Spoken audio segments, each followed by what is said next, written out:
Fried chicken wings recipe.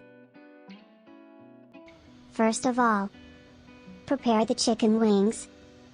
Wash them thoroughly and pat them with kitchen tissue. Put the chicken wings in a plastic bag. Season with salt, chicken seasoning powder, ground pepper,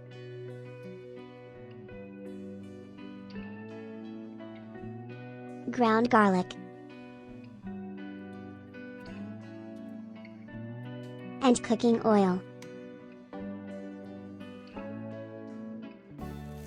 After that, mix the chicken and other ingredients together well. Let the chicken rest in the refrigerator for at least 30 minutes.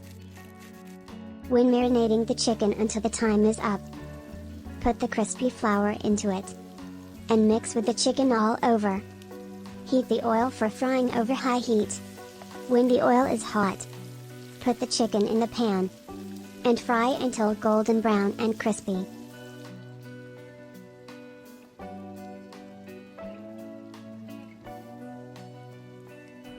Place the cooked chicken on a paper towel to absorb the oil. Place the fried chicken wings on a plate, and serve them with chicken dipping sauce, cucumber, and sticky rice. Enjoy!